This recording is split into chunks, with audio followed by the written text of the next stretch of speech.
Welcome to The Explainer. Today we're diving into a story that really gets to the heart of a question we all ask ourselves at some point. What does it actually mean to be successful? This is a story that starts with what looks like a triumphant homecoming, but as you'll see, it quickly becomes a powerful lesson about family, pride, and what real wealth is all about. So picture this. Our narrator lands at the airport after a whole decade away. He's greeted by this huge crowd of smiling relatives. You can just feel the pride radiating from them. And for him, this moment, this admiration, well, this was it. This was the proof that he'd finally made it. So what did making it even look like in his mind? Well, it was all about the stuff you could see, the things you could touch, and let's be honest, the things you could show off. His entire definition of success was based on the outside, measured by what he owned. And this really gives you a peek inside his mindset, doesn't it?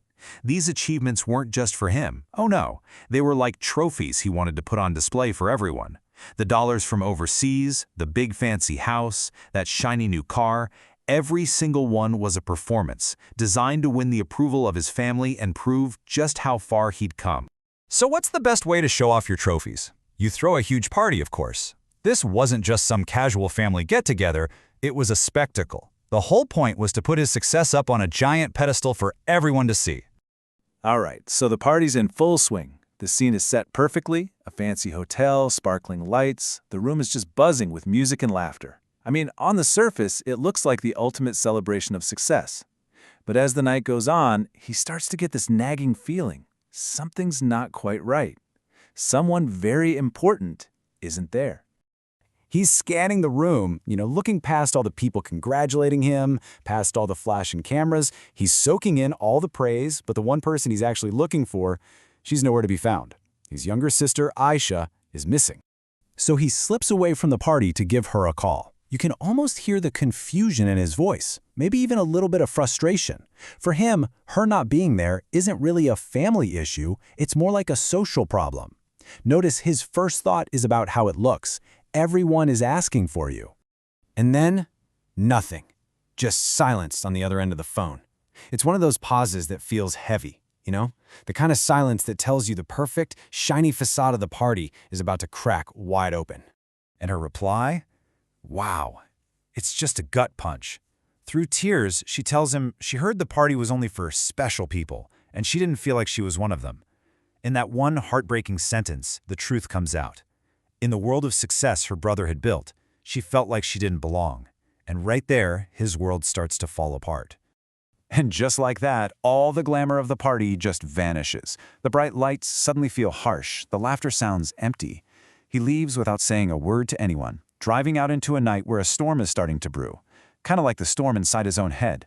And all these memories of his childhood start flooding back, memories of the sister who had always looked out for him. This contrast says it all, doesn't it?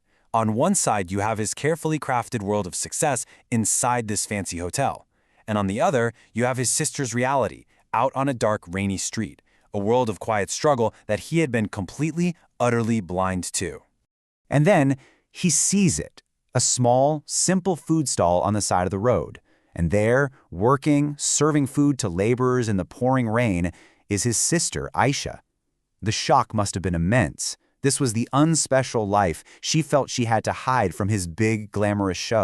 And then the whole story just comes tumbling out. Her husband lost his job, they were in serious financial trouble. She'd started this little food stall just to make ends meet, and she'd been hiding it all because she was afraid of being an embarrassment, of being a burden to her successful brother. Then, with tears in her eyes, she says the one thing that just cuts through all of his pride and ego. It was never about the party. It was never about the invitation.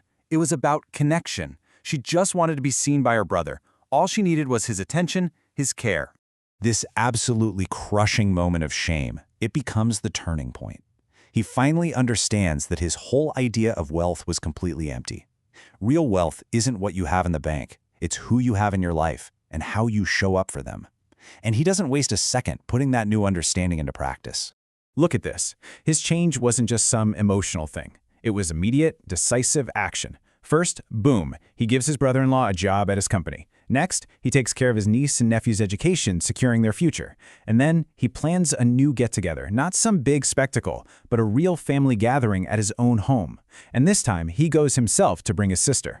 You could literally see his entire perspective do a complete 180. His new measure of wealth? It's not dollars and cars anymore, it's his sister's blessings. The big house doesn't matter as much as family and forgiveness.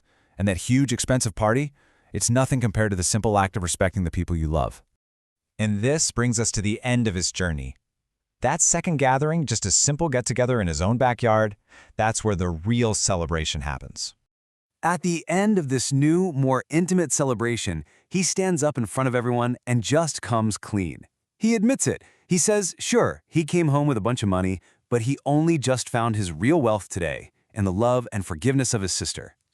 And Aisha, smiling, just gives us the story's beautiful, simple truth. A home isn't just bricks and mortar. A home is a feeling.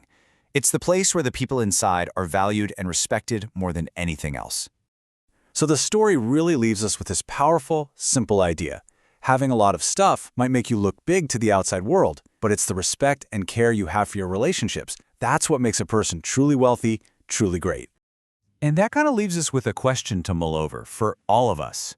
When you strip away all the stuff, all the noise and the expectations, what do you consider your true wealth? And where do you find it?